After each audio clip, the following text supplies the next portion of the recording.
Hello, everyone. I'm delighted to welcome Dr. Alex Ling with me today. He is everywhere at the minute. We've heard so much about you at the minute, Alex.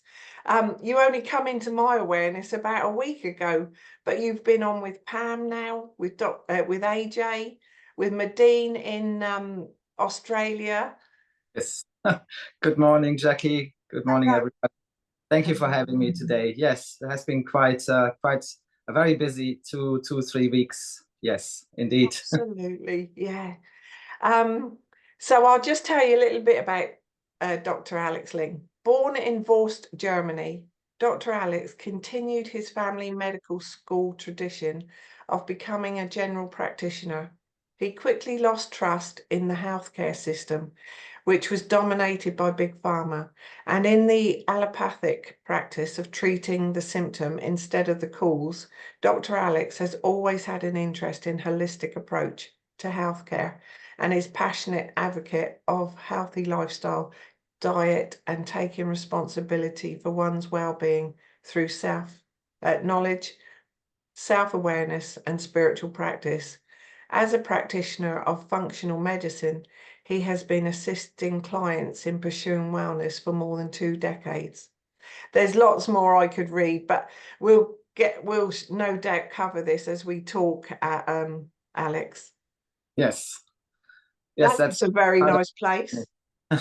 Oh yes, we arrived here yesterday at midnight. So we rented this cottage just for 3 weeks, I think. And because I'm off to Mexico, and my other half is going to stay here, so she's organizing the hum, of course, in Glastonbury. Yeah. And yeah, it's a very busy time, but I'm flying on the 5th and meeting up with Sasha Stone in the zone of silence. Yeah. Hoping Sasha said that he'll probably join us in Lyndhurst live feed, so you'll be with him. Yes, exactly. Oh, amazing. So, I mean, yeah. that's not definite yet, but he said he would if it was 5:15. I said, oh, it's 7:17 that we're going to be doing that, the hum. But if he could join us like 6:30 or something on that day would be amazing, just to say a few words before we do the evening. Absolutely, yes. How did you get the connection with Sasha? Actually, a friend of mine, she used to work for Sasha. She was traveling around with him and organizing his talks and everything. So doing the research as well, I believe. But yeah, so she's part of a group which we describe as a tribe. So we're doing all sorts of different meetings and crazy things together. A lot of energy work and yes, traveling around to places which need to have some work done. And that's when she told me about Sasha. I kind of knew him from Facebook, but not really followed him, to be honest. And then she made the connection, and that was it. So he was interested. Yes, yeah. I mean, the work he's doing for community, but for the world, for awareness, you know, he's just an absolute trooper, isn't he? Yes, yes. He's very, very busy. He does too also. He's just a huge bundle of energy, I think. I don't know how he does it, because I'm yeah. gigs. I've been fortunate enough to have a few interviews with him, so yeah, lovely. Yes. So yeah, just talking about, well, should we start with the 8th of April? Because I hope no one's got fear around it. There's nothing to be fearful around the 8th of April, because it's been prophesized for at least 5,000 years, would you say? Yes, well, in some texts which I have found, even is going back to almost 14,000 years. So, which is yeah, it's quite incredible. Some of the one of the ancient groups which I have been researching are the Haranians, which are in Haran, in Urfa, and which is a part in southeastern Turkey, so near Göbekli Tepe. And this civilization was incredibly knowledgeable about astrology, astronomy, and they could they could calculate all the eclipses, not just solar, lunar as well, for decades ahead. It was incredible. Wow. So there I found out the first ever indication that the solar eclipse was a very, very important day for these ancient civilizations. And yes, some of them see them as a dark omen, a bit doom and gloom, but it's not really like that. It's about rebirth. And that's what it's about. Yes. I think because I've heard so much, there's so many posts and everything, and people just go a bit, you know, wild with it all. Yeah. So I think we all want to know that, you know, the point that did you decide on the hum? Was it Yes. your idea? Yes. Yeah. Oh, incredible. Yeah. Yeah. So worldwide, we're hoping that people are going to hum. So if you'd like to tell us about that for that particular day and time and the eclipse. Yes. So I came across the hum when I was researching sounds and frequencies. I have done a lot of work with ancient sites, megalithic sites, and stones, particular granite. And I was researching the frequencies within granite. And as granite contains also a lot of rock crystal, and within this rock crystal, there are tiny pockets which are filled with water vapor, not like water drops, just vapor, but it is still a form of water. And this water is coming from the beginning of creation. So it has a blueprint of creation right there in those stones. And I think that is the reason why they used granite and other stones as well, like limestone and sandstone in building these megalithic sites, because not only that the frequency of the stones was very important, it resonates with the earth's energy, but also because of the water. And water is always a big element in all ancient sites, pyramids especially, so where water is part of the building. So and in other ancient sites it flows directly underneath, or there is a well or a spring very close by. And the reason for that is to enhance the energy of that stone, of the stone, the megalithic sites, whichever side it is. And I particularly studied the sites in Cornwall, which is where I live in the UK. So, and there's a stone circle which is called the Merry Maidens, which is a beautiful site, 19 standing stones. And also nearby there are two big, large stones which are called the Pipers. And the Pipers are about 330 meters away from the stone circle, in line with the center.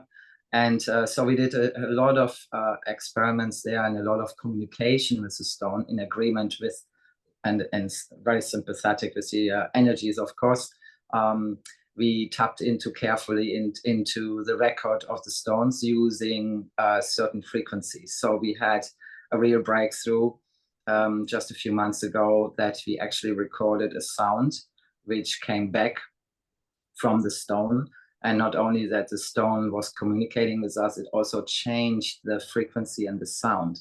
So that was quite mind-blowing. And so we still don't know what the stone was actually saying to us, but it was definitely a conversation which was being created in that way. So and from there I studied the frequency and the sound, because we used a whale sound to excite the stone.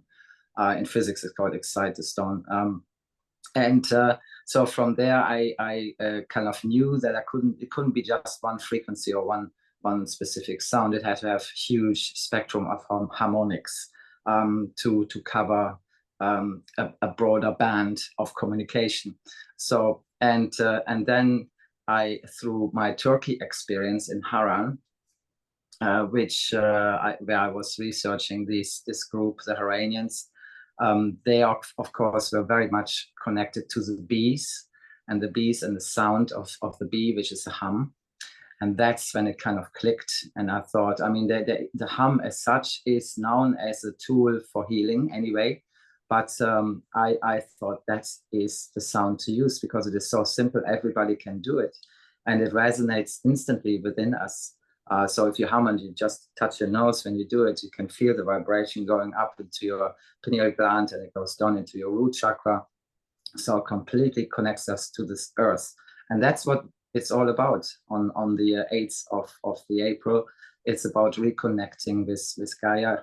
That's the main reason. So that's how it all came together, in short. Absolutely brilliant. Yeah. And did you know at the time when you were thinking about that, you didn't know you'd be going out to Mexico for that event? When I studied it, well, You brought no. that to our awareness, yeah. Yes. It came kind of gradually. I think on this journey, you always get information bit by bit. And that's exactly how it was. Until the beginning of 2024, I had all this information around me, like huge amounts of information, and I started to connect a few dots. But when 2024 started, it just all fell in place. I met the right people. It just happened instantaneously. It was just amazing, and this whole picture emerged. So then I knew it was Mexico, of course, for a long time, but I didn't know exactly where it was, because there were different kind of informations about it. But it always was surrounding the area of Mapimi, and there is, for example, an ancient tribe which is connected to the water. And as of late, I just connected to one of the descendants of this tribe, and these people are incredibly knowledgeable about the energy of water. And this is just coincidentally around the area where we are on the 8th of the Vorst, in the eclipse, on the day of the eclipse. So and we're linking up with them just in the next few days and getting some more information about the ancient sites within that area, because there's not much known about it. It's quite, it's kept really, really quiet. So yeah, it's still something. But this specific area, the zone of silence, is quite an unusual area itself, because it has a huge magnetic field. So your compass keeps spinning. And unfortunately, even with our technology, it's very questionable if you get a signal, because all the signals seem to be affected by the magnetic field, and there's very rarely any possibility to send anything out from there.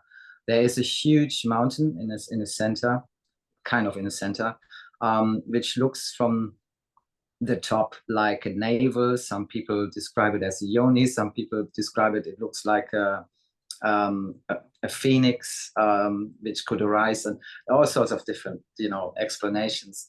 But this mountain range is 1,440 meters of all numbers high, and Wow. yes, exactly.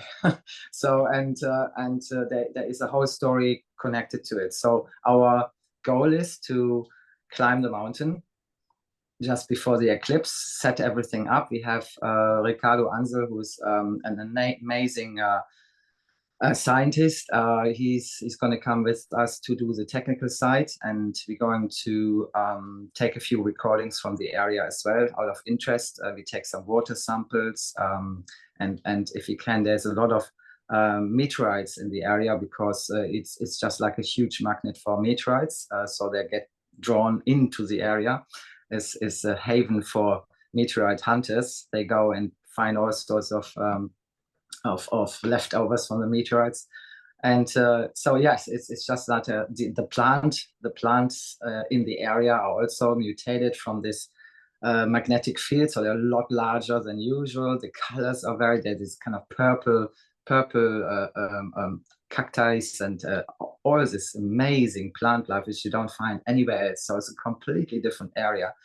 So these ancient people describe this area as like a paradise, and that's where that's where they originated from. And the Lagunero, these are the people who in folklore were half fish and half human. So and this is where the whole kind of connection starts again in my head. I'm thinking Aquan, the connection to water. It's just the journey keeps kind of throwing more information on my path, and I'm thinking that's amazing. So yes, I'm picking it all up and I'm connecting it all, and so it's just mind-blowing. Wonderful. Honestly, it's so interesting. When you talk about the megalithic sites, like, so Stonehenge is what you'd call a megalithic site? Yes, yeah, Yes. for example, Stonehenge, Avebury, all these kind of sites, yeah. And have you been to, oh, I find it difficult to remember this one, Lindisfarne? Lindisfarne. Yes, yeah, that's oh God. Northumberland way. Yes, yes, it's an island, isn't it? Yeah, you've got to get the right tides or something That's to go right, out. yes, yeah. You know, I have been there, 25 years ago, maybe more. Yes, I have been there, yes. I'm going there in May. Oh, wow. Yes, the Book of Lindisfarne. That's it. I was studying it. It's like a Celtic, beautiful Celtic book, which has all the pictic drawings in it, describes exactly the symbolism of this. Yes, yeah, I know all about it. Yeah, yeah. Wonderful. And also then when you're saying about water with near the megalithic sites, it with Stonehenge, there's no particular water, but is it underneath?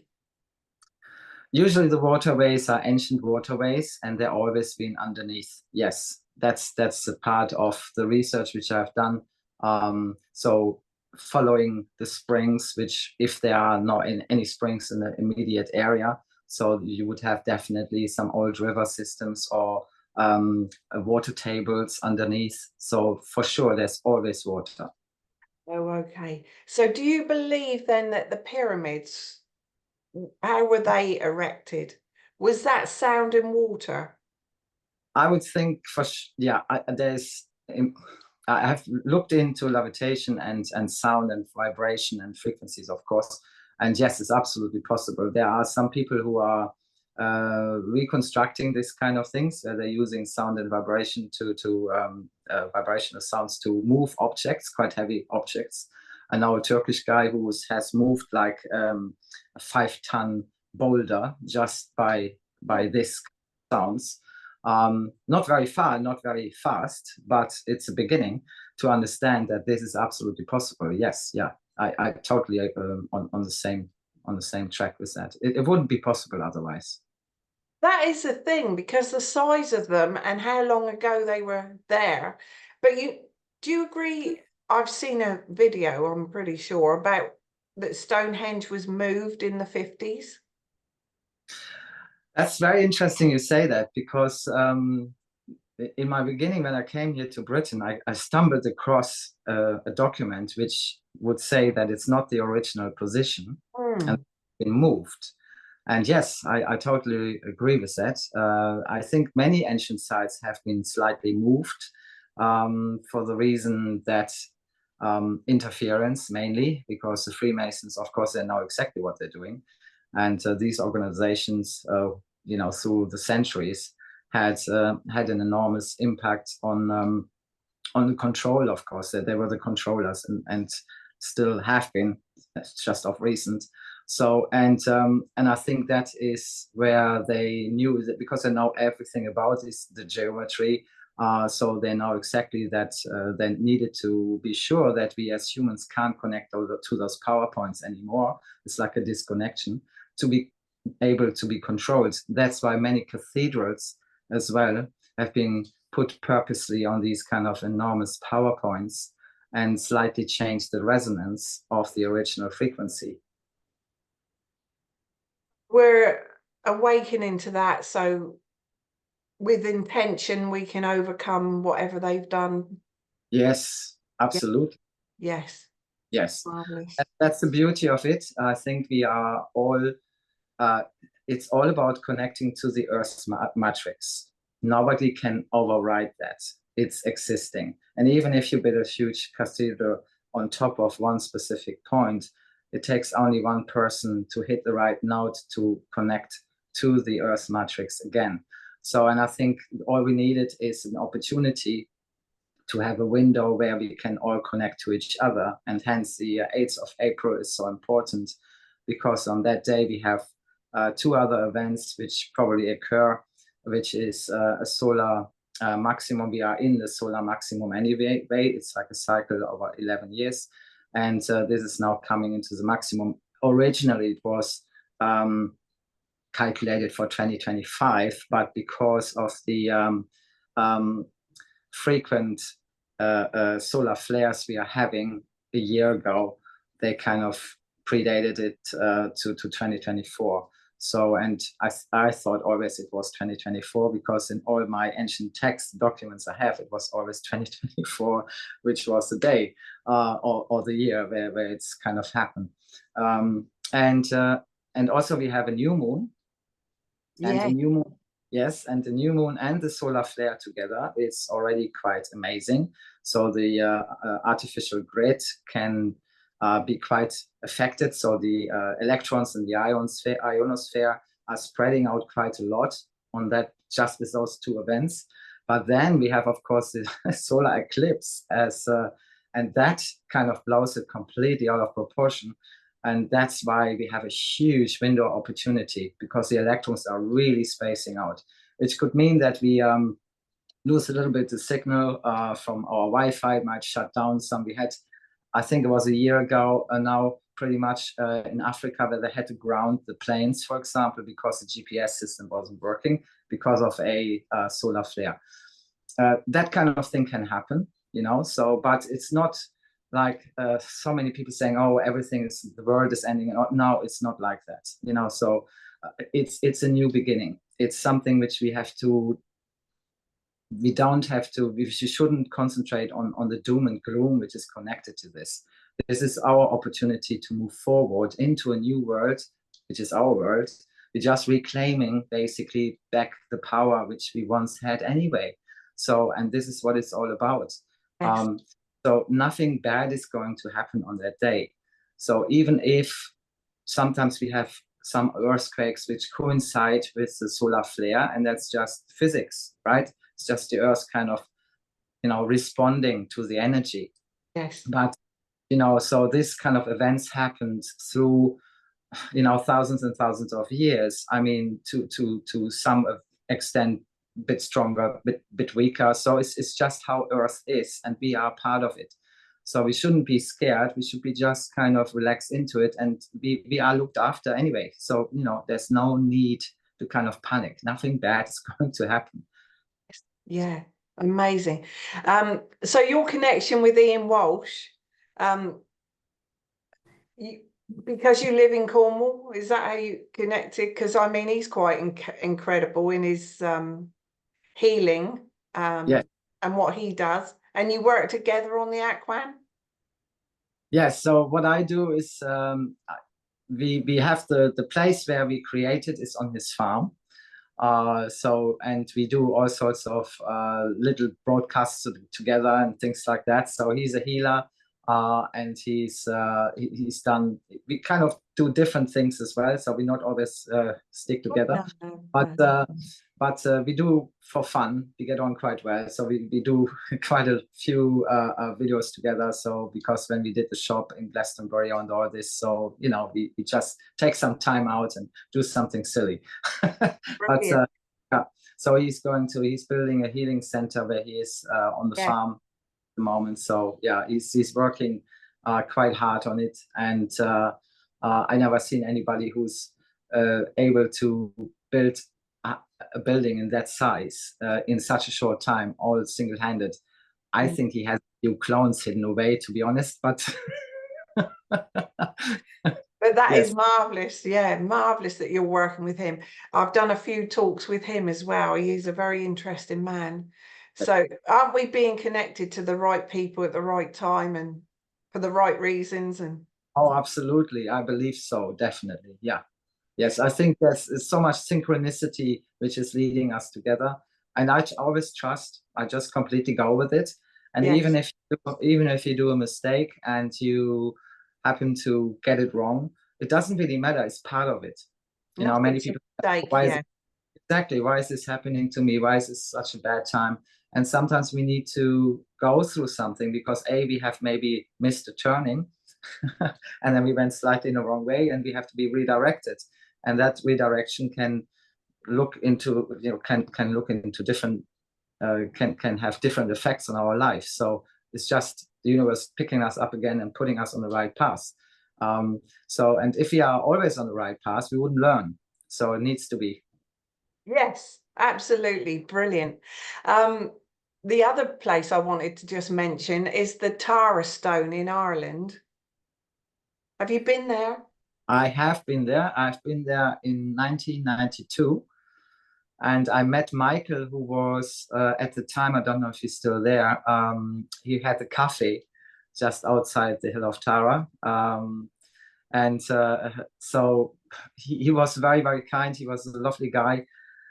And I was traveling actually at the time, I didn't have that much money. So I was traveling in a bus through Ireland just to have the whole island experience. And I came to the site, and it was just on the equinox, and there was a druid meeting. Oh, so really? Synchronicity. Michael said to me, if you want to join, just join, because they're going to stay here all night. And I thought, oh, this is great. I mean, they disappeared after a while, but I stayed actually on the side of the hill of Tara through the whole night, and it was a beautiful night, and it was so amazing. One of my favorite places, and it's such an incredible. Sorry. No, it's okay. I've been running the Positive Living group now in Southampton for, well, it's 11 years almost to the day. And when I first started, there was a chap that came from Ringwood. He calls himself Aquarian Son. And he came along and did a marvelous talk and talked about the Tara Stone. I'd never heard of it before. And he said that that is the center of the entire world. Every ley line goes out from there. I don't know if that, but that's his research, and he was very thorough. I would think, incredibly, seemed very thorough about everything, knew all about ley line. I mean, it was all very new to me then. I didn't know much about any of, I can't say I do now, but I've got a better understanding of it than I did have then. And so I've never forgotten that he said the Tara Stone in Ireland was the center of the whole world. Yes, no, it's really, I can understand why he believes that, because it is an enormously important point when it comes to energies. And it is, when I went there, of course, the original stone is not there anymore. A stone of destiny, so which has been moved from there, of course, or stolen, more like. But the site as such has an enormous energy, really beautiful energy. In fact, I went to Newgrange as well, which is not that far away from there, and I was quite blown away by the structure and how this megalithic site was built. I mean, absolutely amazing craftsmanship. So yes, I've been through all of Ireland. I've up to the Ring of Kerry, swam as a dolphin. I mean, I did the whole thing, so yeah. But amazing. What an amazing life you've had and got. Yeah, it's I had to make a lot of sacrifices as well, because traveling along to all those ancient sites, and I'm dyslexic, so that's one of the reasons why I haven't written a book about it. But I had some offers of some people who would like to help me with that. So it's always been a bit a disadvantage for me to prepare my talks. That's why I can't prepare any talks. I have to just talk. Go with the flow. Exactly. But my studies were very, very testing and very difficult, so that took quite some doing. I'm also number dyslexic, so that's very bad. If you take a number from someone's phone number, it's not that I'm rude or something, but I always take the wrong number, and I never get the right person, and I call back. So it's this kind of thing. Now it's easier because we have the technology and pick up. So luckily, but yes, it was a lot of hard work. When I came to Britain, I wasn't that knowledgeable about the language, and so I couldn't instantly work in the medical field. So I had to find other ways of means to make money. So which I did by using my knowledge about crafting stone and working with stone. And so I studied art as well. So, and then I I used this kind of tool to be a sculptor in this country for quite some time, actually. And so I did all that. Yes, you know, a lot of things. And just a very colorful. Something. I'll ask you something about that then. With the sculptures, because you said there's you know, they're living things. The stones are living things, as we all are. Did you ask the stone permission before you carve it? Yeah, that's kind of one of my very, very important things, is to go with the natural shape of the stone. So the stone actually communicates to me with me in a way of what it wants to be, or what shape I'm allowed to create. So, and I find it see when many of my colleagues, when I was working as an artist, they said, "Oh, you don't make a maquette, you don't plan out your sculpture." And I said, "No, I don't. I just look at it and then I start working. And while I'm working, it will kind of reveal to me what kind of shape it's going to happen." And that's the way how I always worked. And that's the most beautiful and organic way how I did it.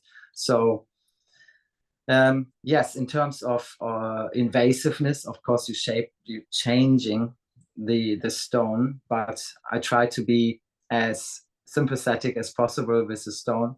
And I do also ask for permission. I have some stones which really don't want to be worked with, and I totally respect that. And so I have had some stones coming from abroad, and it felt like they have been quarried in a very invasive way. So I was very careful there. I was sourcing my stones as well, because I don't like big quarries. So I sourced them from smaller spaces where there's a place in Germany which is very sympathetic to the environment, and they wouldn't just, you know, dig out like tons and tons and hundreds of tons of stone. So they would only take what is given naturally. So, and then I was able to get that stone and work with it. So that was very important to me. Oh, I love that. And there's also the question of, I know when I did a talk with Ian actually, and I had a crystal here, and I had been told that, or I think it was Ian that told me it was a fake crystal, that had no life in it. And I'd never heard of fake crystals, but apparently it's a multi-million-pound event where you can Yeah. get fake crystals. Oh, absolutely. I mean, same like amber. I mean, everything can be reproduced. The diamonds can be reproduced. So, and you have to be very careful that when you buy crystals, also amethyst, you know, very often is dyed in that very strong purple color. So using some form of microwave technology to get the color more intensified. So there are all sorts of different things. You know, they radiate the crystals on an ongoing basis to change their appearance. And unfortunately, it changes also the structure of the. It's like water, because water is inside every crystal again. So it really doesn't resonate well with the crystal. So it destroys the energy field, and that's what it does. And how does a crystal feel about being sculptured as well? Because there's so many that are now sculptured. I mean, you know, they're very attractive, but that's, you just should really ask for permission to do that. I think you should. I don't work with crystal because I don't believe it's a good idea to extract huge amounts of crystals out of the earth anyway. They're there for a reason. I So heard that as well. Yeah, that Mother Gaia needs them. absolutely. So I always get a bit upset when I see this huge, you know, crystal pockets and all this kind of. They're beautiful to look at, but they're really big. And if you look into how much of it is carved out of the earth just for profit, it kind of is not really something which people should support. But I do understand it's a whole industry which unfortunately is connected to the New Age movement, and so you know, forever really. When I started to look into esoteric or New Age or whatever you want to call it, alternative beliefs, way back in the 80s, early 80s. So it was already circulating a lot. So the first kind of esoteric bookshops and crystal shops emerged in Germany, and so you could go to crystal fairs, and when you see the sheer amount of it and multiply it over all these years, and it can't be good for Earth to get rid of this. It's important. It's there for a reason. It's a bit they like all connect with each other, apparently, don't they? Absolutely. Yeah, yes, absolutely. Exactly. Yeah. They're there for a reason, and specifically in different regions, they have different crystals. So, and again, that is also very, very important. It's like a forest shouldn't be just one type of tree. It should be a mixed woodland, so that all the trees can communicate with each other, and they're all connected like a big family. They have a mother tree, and they have like a hierarchy, if you like, in that way. But because the mother tree is the most important tree in that specific space of the forest, but everything is important. Even if you think that there is a tree, for example, which is dead or is just like a tree stump, it's still part of the community, and it's still a part of the communication system. The same with crystals, the same with everything. So it's all the same concept, really. And another thing I'll just mention, my very good friend Tim Wilde, I don't know if you've heard of Tim Wilde, into crystals, but when he first met Diana Cooper, who's like angels and unicorns, dragons, when he went to her place as a gardener, he was asked to cut a particular bush down, shape it up or whatever. And he went back in and said to her, "I'm so sorry, but the bush doesn't want to be cut." Yes. And that was really sparked their friendship, because she couldn't believe, that he could hear that the bush had said that. Yes, no, I totally agree with that. I have a very strong connection to trees in my research. That's a really important part as well. And yes, absolutely. So you have trees that are communicating, they're beings, So, and again, the water, the sheer volume of water in one tree is enormous. Water is very, very important, of course, to everything which is living. But yes, so all the communication with everything which contains water and is living is close to us, because we are the same. We're just vessels of water. We're surely getting our share of water at the minute. I mean, it just doesn't stop raining, does it? Yes.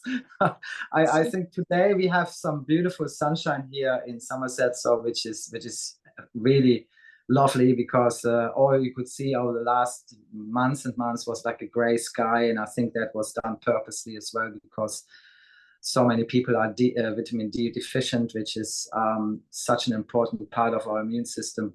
And yeah, I think there's a lot of stuff happening at the moment where, yes, but I can't wait that we're all moving forward into a different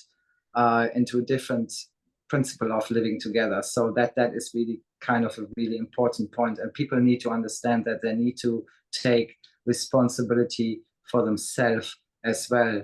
Stop following people, just do your own thing, and that is the main reason. So I was asked so many times if I could give all the instructions for people to do the hum, and I said, you really don't need it. You just follow your own intuition, and you just do it. Trust yourself. You don't need anyone to tell you how to do this. Marvelous. I mean, that is the whole point of us having this conversation today, but there were so many other things I wanted to just mention and ask about. Yes, so do you want to speak about the Aquan, or is that really hard to get at the minute? Aquan Water, it sounds amazing. Yes, we are very blessed that it kind of went global so quickly, and we already have been before the event happened with Pam. We kind of already sold on a global in a global way, so around the world, to all sorts of different beautiful people. But we were expecting an increase, but we weren't expecting quite to have such a wave. So which at the moment, and I hope that everybody can give us a moment to just restock and we create the Aquan. What the difference here is, we are not a huge company. Everything we do is done with really beautiful positive intention. So every step takes a little while to create. So we don't have a huge production line which is soulless. We are paying a lot of attention to detail here. So that's why everything takes a little bit longer as well. So I hope that people are patient. And I know there is a huge number of people still waiting for the products. But we are getting there. We are catching up. Absolutely. What is your site for the Aquan Water? Okay, it's aquan.com, just simple. So Aquan.com, AQ. Sorry, it's aquan.co.uk. Sorry, I've just been told off. Yes. Yes. And so Aquan is AQUAN. Yes, AQUAN. AQUAN. Lovely. Aquan.co.uk. Very worth looking. I was looking at the website last night. Where you said, I heard you say the other day, I think it was when I was on with Bob as well, that where you can have liters of water every day. You know, I think I try and drink at least 3 liters a day. Yeah. With the Aquan, you would only need 750 ml, but that would be quite expensive if you were drinking that. No, it's not Aquan. You don't need to drink. Oh my God, you would. That's not a good thing. you would be flying, you know. So if you would drink that kind of amount of Aquan, no, we had some people have amazing experiences just with 30 ml. So 300 would be amazing. You would be probably having some form of out-of-body experience. But yes, so the amount you drink or you take every day is between 10 and 15 ml. So that's your daily dose. And then, yes, and then most people with that dose have experience pretty much straight away. It takes maybe a few minutes. Some people have it pretty much immediately. You can feel it when it goes down into your system, into your body, and you feel it really in all your cells. So we had that. People have had that experience through, all the people have kind of taken it, and there are quite a number of them. That was one of the first experience. And also many people describe, like Pam as well, a tingling on their crown chakra. So it's like an activation. So then people experience different dreams. It's all sorts of a whole palette of things which can happen, all very positive things. Some people say, oh, I was very tearful, and that was because there's some emotional baggage which maybe needed to be shifted. Other people feel really energetic, and I said, it was incredible, and then I crashed and I was really tired. So it's kind of, it has all sorts of different effects on you. Then once you have primed your system with the Aquan Water, and that's the one which is in 300 ml bottles, then you can use the concentrate or the liberation, depending on which way you go. So concentrate, for example, is it's frankincense based, frankincense based, and frankincense represents air, and myrrh is earth. So depending on which way you want to go, I think people instinctively know which way they want to go. So and some people take both just to make the connection as well. Coming to structured water, what people do is they use the Aquan and put, for example, 10 ml into their drinking water. So that way, that's what I wondered. So that's what I wondered. Yeah.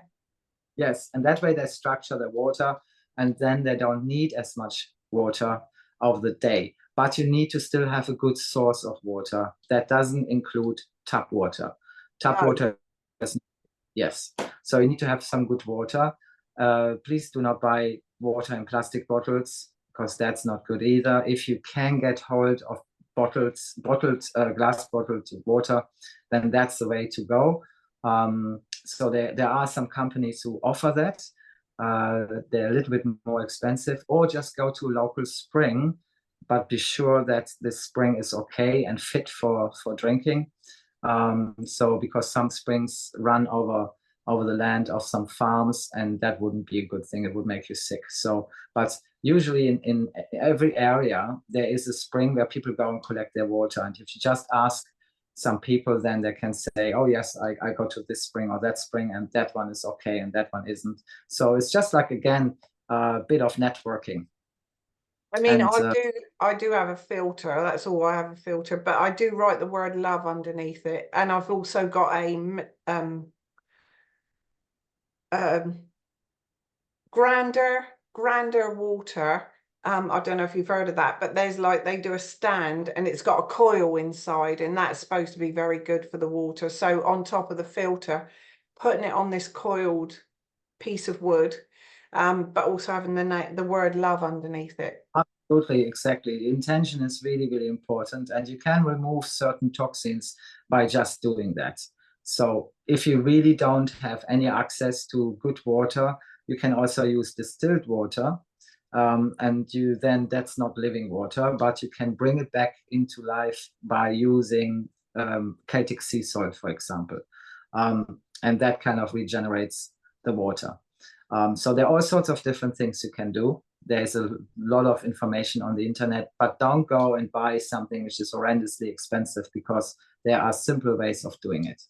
Oh, incredible. And is that on your website, the ways of doing that? We haven't got that yet. We are expanding our website every so often, and we are just about to do that again. And then we have also a link to all sorts of different companies which we feel are good companies, who don't charge too much money but give you a good service, and that you can restructure your water very simply. Amazing.